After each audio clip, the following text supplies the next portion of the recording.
American cities have been rising and falling since the country existed, but the modern version of urban decline moves differently than it used to, quietly, in census numbers, in vacancy rates, in the slow dimming of commercial activity on streets that were once considered permanent. Some of these cities are genuinely famous. That doesn't protect them from the forces that are slowly emptying them out. These are the 10 famous American cities that are slowly being abandoned. Number 10, Baltimore, Maryland. Baltimore was once a major American port city and industrial powerhouse, the 6th largest city in the United States in 1950, with a population of approximately 950,000. The 2020 census recorded approximately 585,000 residents, representing a loss of more than 36% from peak and a decline that has continued in more recent estimates. Baltimore is now approximately 60% of the city it was at its largest, and the physical infrastructure, the row house neighborhoods, the commercial buildings, the institutional facilities, was built for the larger version of the city and is now partially maintained, partially abandoned, and in some sections entirely surrendered to the elements. The vacancy problem in Baltimore is among the most severe of any major American city. At various points in the 2000s and 2000s, estimates of vacant and abandoned residential properties have ranged from 16,000 to over 20,000 units. These vacant properties are not distributed evenly. They are concentrated in neighborhoods on the east and west sides of the city that have experienced decades of population loss, disinvestment, and the specific cascade of problems that vacant properties generate: arson, structural failure, rodent infestation, and the creation of spaces that drug activity fills when productive human activity departs. The causes of Baltimore's decline are layered. The departure of manufacturing, the Bethlehem Steel Plant at Sparrows Point in Baltimore County, once one of the largest steel plants in the world, with employment peaking at approximately 35,000 workers, closed in 2012 after a protracted decline. Removed the economic foundation that sustained working-class Baltimore through much of the 20th century. The racial history of Baltimore's decline is inseparable from its economic history. The redlining and racially discriminatory housing policies that the Federal Housing Administration and private lenders implemented through the mid-20th century produced patterns of residential segregation that systematically channeled disinvestment into Black neighborhoods. And those patterns of neglect compounded over decades into the concentrated poverty and vacancy visible today. The opioid crisis has hit Baltimore with specific and prolonged severity. Baltimore has had one of the highest rates of opioid-related overdose death in the United States, and the visible open drug market conditions in certain Baltimore neighborhoods, the kind documented in David Simon's reporting for the Baltimore Sun and dramatized in The Wire, are not artifacts of a specific decade, but ongoing conditions that have proven extraordinarily resistant to policy intervention. The fentanyl era has made the overdose mortality crisis worse in Baltimore, as it has in other cities with established heroin markets. Baltimore has genuine assets. The Johns Hopkins institutions, the university, and the hospital system are world-class medical and research employers. The Inner Harbor revitalization of the 1980s and 1990s created a tourist-accessible waterfront. The arts community in Station North and Remington is genuine. These assets sustain specific neighborhoods without reversing the conditions in the city's most distressed areas. Number 9, Memphis, Tennessee. Memphis is a city of approximately 630,000 people on the Mississippi River, the commercial and cultural center of the Mid-South region, and one of the more complicated entries on this list because it is simultaneously declining in population relative to its suburban surroundings and home to cultural and institutional assets that are genuinely significant. Graceland, Beale Street as a nationally recognized blues heritage site, the National Civil Rights Museum at the Lorraine Motel, where Dr. Martin Luther King Jr. was assassinated on April 4, 1968, the FedEx corporate headquarters, and a position in the logistics and distribution economy, anchored by the FedEx Super Hub at Memphis International Airport, the busiest cargo airport in the world by cargo volume for much of the 2000s, that provides employment the manufacturing lost cities of the Rust Belt lack. Memphis has one of the highest violent crime rates of any major American city. The FBI's uniform crime reports have consistently placed Memphis among the top American cities by violent crime rate, with the homicide rate specifically attracting national media and policy attention. The crime problem is related to, but not identical with, the poverty problem. Memphis has a poverty rate exceeding 20%, a child poverty rate significantly higher than that, and the income inequality that concentrated poverty alongside affluent suburban communities in Germantown, Collierville, and Bartlett produces. The population of Memphis has moved between approximately 630,000 and 650,000 in recent census counts. The decline is less dramatic in absolute terms than Baltimore or Detroit, but is occurring in the context of significant suburban growth in the surrounding municipalities. The city's share of the regional population has been declining as suburban growth consistently outpaces the city's own development, and as the outmigration of middle-income families tracks the pattern seen in comparable Mid-South cities. The school district, Shelby County Schools, formed from the merger of Memphis City Schools and Shelby County Schools in 2013, is one of the larger districts in the country by enrollment and faces the persistent challenges of educating a high-poverty urban student population with funding structures that the suburban de-annexation movements of the preceding decades have complicated significantly. Number 8, Cleveland, Ohio. Cleveland peaked at a population of approximately 914,000 in 1950. The 2020 census recorded approximately 372,000, a decline of approximately 59% from peak, one of the steepest percentage declines of any major American city. Cleveland has lost population in every census since 1950 without exception, representing 70 years of continuous decline that has fundamentally changed the nature and scale of the city that remains. The manufacturing loss that defines Cleveland's decline is similar in character to the loss that affected other Rust Belt cities, but arrived earlier and has continued longer.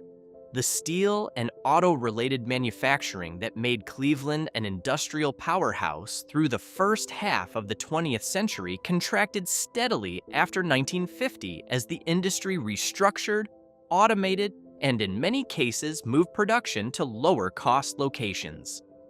Cleveland has genuine institutional assets. The Cleveland Clinic is one of the most respected medical institutions in the world and is a major employer in the city. Case Western Reserve University and Cleveland State University provide higher education anchors. The Rock and Roll Hall of Fame opened in 1995 and established Cleveland as a cultural destination. The revitalization of the Warehouse District and Ohio City neighborhoods has produced genuine urban vitality in concentrated areas. These assets are real, and they are not sufficient to reverse the population trajectory of a city that has been declining for 7 decades. The neighborhoods that absorb the worst of Cleveland's population loss, Glenville, Hough, Collinwood, and parts of the East Side, have vacancy rates and conditions of physical deterioration that represent the long-term consequence of sustained disinvestment. The condition of Cleveland's residential stock in distressed neighborhoods, tens of thousands of vacant properties in various stages of deterioration, represents a remediation challenge that exceeds the city's fiscal capacity to address unilaterally. As urban scholar and author Aaron Wrenn, writing about Midwest cities, described Cleveland's position, the cities that are declining don't need more case studies confirming that they're declining. They need honest conversations about what a smaller, more functional version of the city could look like. Cleveland has been having that conversation with mixed results. Number 7, New Orleans, Louisiana. New Orleans is a specific and complicated case. The population loss is real and documented, but the primary cause is different from the manufacturing decline that drives Rust Belt depopulation. The cultural vitality of the city remains extraordinary and largely intact, and the city's future trajectory is subject to environmental forces that may ultimately determine more about its long-term fate than any urban policy decision made in City Hall. New Orleans had a population of approximately 484,000 in 2000, already below the city's 1960 peak of approximately 628,000, reflecting a decades-long gradual decline. Hurricane Katrina made landfall near Buras, Louisiana on August 29, 2005, and the subsequent flooding, caused not by the storm surge overwhelming the levees, but by levee and floodwall failures under loads the structures were supposed to be designed to withstand, killed approximately 1,800 people across the region and displaced essentially the entire population of New Orleans in a matter of days. The 2010 census recorded approximately 343,000 New Orleans residents, a loss of approximately 140,000 from 2000, reflecting both the Katrina-driven displacement that permanently relocated a large portion of the displaced population to Houston, Atlanta, and other cities, and the demographic and economic outmigration trends that predated Katrina and have continued after it. The 2020 census recorded approximately 383,000 residents, reflecting genuine but incomplete population recovery. The recovery has been geographically uneven in ways that reflect the uneven flooding of 2005, the areas that were above sea level and did not flood, the French Quarter, the Garden District, Uptown, the Bywater, and the Marigny, largely recovered and in some cases experienced significant gentrification and rising property values as the investment that followed Katrina concentrated in the flood-safe zones. The lower Ninth Ward and the eastern New Orleans neighborhoods that were most severely inundated have recovered to fractions of their pre-Katrina populations, with large areas of former residential neighborhoods now consisting of empty lots where houses were demolished after the flooding. The long-term environmental threat to New Orleans, sea level rise in the Gulf of Mexico combined with the ongoing subsidence of the Louisiana coastal plain as the Mississippi's sediment is directed away from natural delta building by levee systems, is the condition that makes New Orleans' future genuinely uncertain in ways that no urban policy intervention can fully address. The $14.5 billion in improved flood protection infrastructure built after Katrina provides a real margin of safety against repeat flooding. Whether that margin remains adequate over the next 50 years as sea levels rise and the land subsides further is not a question that engineering alone can answer.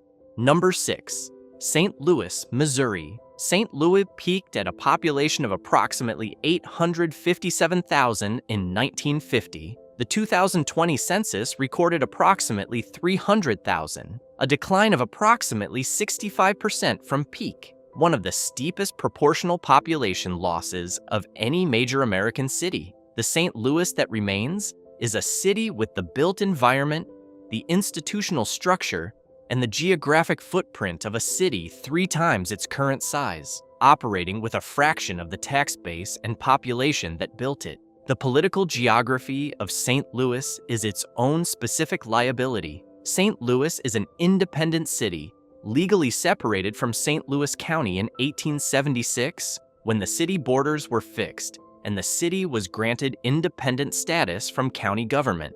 That 1876 decision means that St. Louis City does not include the suburban municipalities that constitute the broader St. Louis metropolitan area. When the middle class left St. Louis City for the suburbs of St. Louis County, They left the city entirely in terms of tax contributions and census population counts. The suburban growth of the broader region does not appear in the city's numbers. Multiple proposals to reunify the city with the county have been proposed over the decades and have not advanced through the political process. The vacancy problem in St. Louis is geographically concentrated with the north side, particularly the Jeff Vanderloo, St. Louis Place, Carr Square, and adjacent neighborhoods, having experienced particularly severe population loss. Large sections of the north side consist of vacant lots where houses once stood, interspersed with occupied houses, vacant, occupied-looking structures,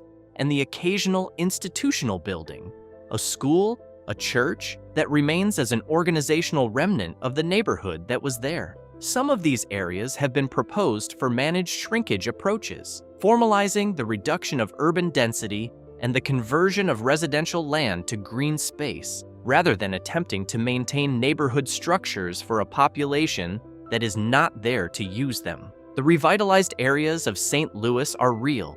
The Central Corridor, Tower Grove South, Shaw, and the Grove neighborhood have experienced genuine investment and population stabilization or growth. Midtown Alley has emerged as an entertainment corridor. Soulard and Lafayette Square retain historic character and active residential communities. These neighborhoods demonstrate that the conditions for urban vitality exist in St. Louis. The question of whether they can generate enough economic and tax momentum to address the conditions in the distressed northern areas has not been answered affirmatively in any sustained way. Number 5. Detroit, Michigan. Detroit is the most famous American city associated with population decline and urban abandonment, and it holds that position because the decline has been so complete and so prolonged that it has become its own reference category in discussions of post-industrial urban failure. Detroit peaked at approximately 1.85 million people in 1950. The 2020 census recorded approximately 639,000, a decline of approximately 65% from peak, representing a loss of over 1.2 million people from a city that was once the fourth largest in the United States. The causes of Detroit's decline, the collapse of the American automobile industry's Detroit-centered production model, the racial conflict and discriminatory housing policies that produced the conditions for the 1967 uprising, the suburbanization that removed the middle class and the tax base, and the specific governance failures of a city government attempting to operate at a scale that the remaining population and tax base could not sustain, have been documented extensively and remain instructive beyond Detroit's specific case. Detroit filed for Chapter 9 municipal bankruptcy in July 2013, the largest municipal bankruptcy in American history at the time of filing. The bankruptcy allowed the city to restructure approximately $18 billion in debt obligations and to renegotiate the pension and benefit commitments that had been made to city employees during the city's more prosperous decades. The city emerged from bankruptcy in December 2014 after an 18-month process that was notable for the grand bargain that protected the Detroit Institute of Art's collection from being sold to satisfy creditors by securing contributions from foundations and the state of Michigan. The physical conditions of Detroit, the famous landscape of abandoned houses, vacant lots, and collapsed structures that photographers and journalists have documented for decades, have been partially addressed by substantial demolition programs funded through state and federal resources. The Detroit Land Bank Authority, established in 2008, has acquired and managed thousands of vacant properties,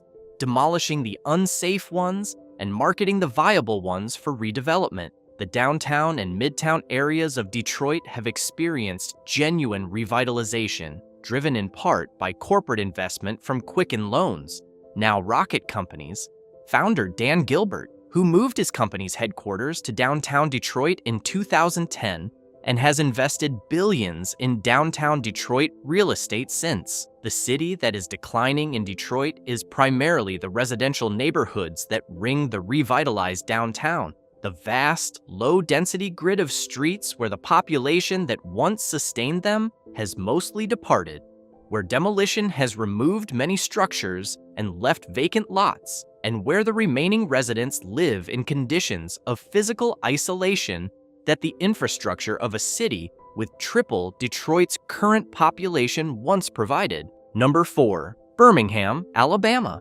Birmingham peaked at a population of approximately 340,000 in 1960 and has declined to approximately 212,000 in the 2020 census, a loss of approximately 38% from peak. The decline is less numerically dramatic than Detroit or Cleveland, but is occurring in a smaller city where the percentage loss represents a proportionally equivalent disruption to urban function, and Birmingham's historical significance gives its current trajectory a specific weight in the broader narrative of American urban decline. Birmingham was founded in 1871 specifically as a steel-producing city, positioned at the intersection of three raw materials required for iron and steel production: iron ore from Red Mountain, coal from the surrounding coal fields, and limestone from the limestone formations of the region. This geographical alignment gave Birmingham its original economic rationale, and the city built its entire identity around iron and steel production through the late 19th and early 20th centuries. The Sloss furnaces, which operated from 1882 through 1971, are preserved as a National Historic Landmark as a physical record of what Birmingham was at its industrial core. Birmingham was also the center of the civil rights movement's most consequential direct action campaigns in the early 1960s. The SCLC campaign in 1963, organized with local leader Fred Shuttlesworth, who had been leading civil rights activism in Birmingham since the mid-1950s under genuinely dangerous conditions, produced the confrontations with Public Safety Commissioner Eugene Bull, Connor's fire hoses, and police dogs that were televised and broadcast internationally, generating the moral pressure that contributed to the Civil Rights Act of 1964. The September 15, 1963, bombing of the 16th Street Baptist Church by members of the Ku Klux Klan killed 4 young girls: Addie Mae Collins, Cynthia Wesley, Carol Robertson, and Carol Denise McNair, ranging in age from 11 to 14 years old. The National Memorial for Peace and Justice and the 16th Street Baptist Church itself are among the most significant civil rights sites in the United States. The Jefferson County bankruptcy of November 2011, at the time the largest municipal bankruptcy in American history, before Detroit's 2013 filing superseded it, involved a sewer bond debt that had accumulated through infrastructure investment, documented political corruption, and financial instrument choices, interest rate swap agreements that proved catastrophic during the 2008 financial crisis. The bankruptcy restructuring and its aftermath constrained the county's ability to deliver services during the years when the recovery from the financial crisis was most needed. Number 3. Pittsburgh, Pennsylvania. Pittsburgh is the success story in every conversation about Rust Belt city reinvention, and it genuinely deserves the credit for what it has accomplished. The transition from a steel-based economy to an economy anchored by healthcare, higher education, robotics, and technology has been real and has preserved Pittsburgh's functioning as a mid-sized American city when other comparable industrial cities have not managed the same transition. The Pittsburgh story is honest. It is also incomplete. Pittsburgh peaked at approximately 677,000 in 1950. The 2020 census recorded approximately 303,000, a loss of approximately 55% from peak, comparable to the declines in Detroit and St. Louis in percentage terms. The difference between Pittsburgh and those cities is not the magnitude of the population loss. It is that the loss happened earlier. The economic transition happened more successfully, and the smaller population that remains is better served by the economic base that replaced steel. The Pittsburgh neighborhoods that declined most severely during the steel industry collapse, Hazelwood, Mon Valley communities, The Braddock area, where Carnegie's Edgar Thomson Steel works, still operates at reduced scale, never fully recovered, and remain among the more economically distressed communities in the Pittsburgh metro area. The revitalization that makes Pittsburgh a success story is concentrated in the Oakland, Shadyside, Lawrenceville, and downtown areas, which are genuinely and substantially improved from their conditions of 30 years ago. The university presence is the anchor of Pittsburgh's reinvention. Carnegie Mellon University's robotics, computer science, and machine learning programs have made Pittsburgh one of the most significant centers of autonomous vehicle and AI research in the world. Companies including Uber Advanced Technologies Group, before its acquisition by Aurora Innovation in 2021, Waymo, and Argo AI, which closed in 2022, operated significant research facilities in Pittsburgh, with the city's talent pipeline from CMU providing a consistent supply of engineers for the sector. The University of Pittsburgh Medical Center, UPMC, is the largest employer in the Pittsburgh region with approximately 100,000 employees and has been the primary economic driver of the post-steel transition. Arguably, Pittsburgh's largest structural advantage over comparable Rust Belt cities that lacked a comparable anchor institution. The honest version of the Pittsburgh success story is that it is a genuine but partial success. The city is significantly more functional and significantly more livable than comparable cities with similar levels of deindustrialization, but it is still 55% smaller than it was in 1950. And the neighborhoods that bore the worst of the industrial collapse have not participated in the Oakland-centric revitalization at equivalent levels. Number 2, Chicago, Illinois. Chicago is the city on this list that will generate the most resistance to being included. It is the third largest city in the United States, with a population of approximately 2.7 million, a globally significant cultural and economic center, a genuinely functional city with strong institutional assets, and a downtown that is among the most architecturally significant urban landscapes in the world. All of that is true. Chicago has also lost approximately 1.5 million people from its 1950 peak of approximately 3.6 million, and it has been losing population in every recent census. The Chicago population loss is concentrated geographically in ways that don't capture the daily experience of the city's functional and thriving areas. The South Side and West Side neighborhoods that once supported dense working-class and middle-class communities have experienced population losses of 50 to 80% from their post-World War II peaks. These neighborhoods have vacancy concentrations, crime rates, and conditions of physical deterioration that make them functionally different cities from the North Side lakefront neighborhoods, the Loop, or Lincoln Park. Chicago's violent crime rate, specifically the number of homicides and shooting incidents in the city, has been a consistent national conversation for years. The city recorded 695 homicides in 2021, declining from 774 in 2020. The concentration of shooting violence in specific South and West Side neighborhoods means that the statistics represent a geographically specific crisis that the city's overall size and prosperity can absorb in aggregate while being catastrophic in the communities where it occurs. The fiscal challenge facing Chicago is among the most significant of any major American city. The pension obligations of the city of Chicago and the Chicago Public Schools represent tens of billions of dollars of unfunded liability that has been accumulated over decades of politicians promising benefits without funding them.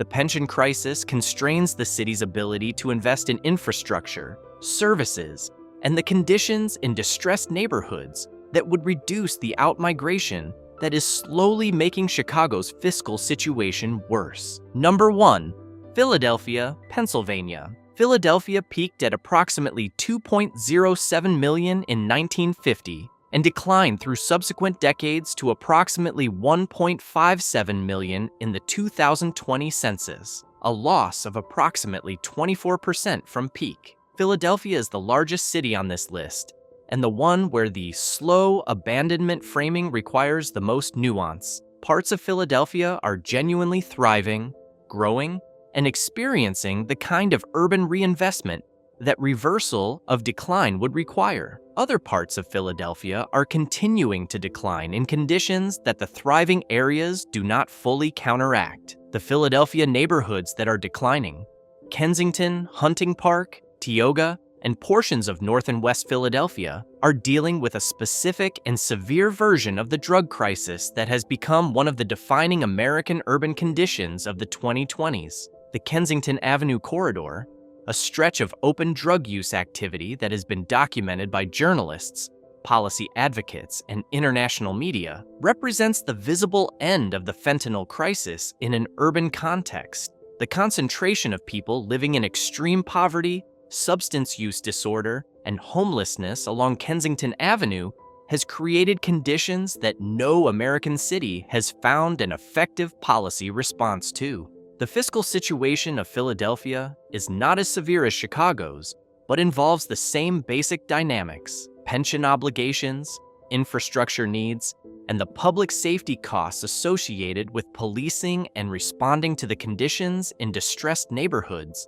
compete for limited resources in a city that has a smaller per capita tax base than its peer cities because of its high poverty rate. The positives in Philadelphia's recent history are genuine. The Center City and University City areas have experienced significant revitalization. The educational and medical institutions, Penn, Drexel, Temple, Jefferson Health, Penn Medicine, provide anchor employment and institutional investment. The restaurant and art scenes have developed significantly over the past 20 years. The housing affordability relative to New York has attracted residents and businesses from the most expensive northeastern markets. As urban historian Gian McKee of the University of Virginia, who studies Philadelphia's history, has noted, Philadelphia has always been a city of neighborhoods, and the health of those neighborhoods varies enormously. The mistake is treating the city as a single unit when it is actually dozens of different communities with dramatically different trajectories. That observation applies with equal force to most of the cities on this list. The abandonment is not of the entire city, but of specific communities within it. And the challenge is whether the thriving parts can generate enough economic and political will to address what is happening in the declining ones. 10 cities, some in acute crisis, some in slow motion decline, one or two managing the transition better than others, and all of them significantly smaller than they were at their population peaks. The pattern across all of them is the same. The population loss happened gradually enough that the physical infrastructure of the larger city they were remains in place, now serving a smaller population with a reduced tax base and the compounding challenges that result from that gap. No single policy decision or single investment reverses this trajectory. It is a long-term challenge that requires long-term commitment and honest acknowledgement of where things actually stand, which is harder than it sounds when the cities involved are ones that Americans are used to thinking of as permanent fixtures. These are the 10 famous American cities that are slowly being abandoned. Slowly, with full documentation, and without any clear indication that the trend has bottomed out. Hit that like button and subscribe. More content like this coming.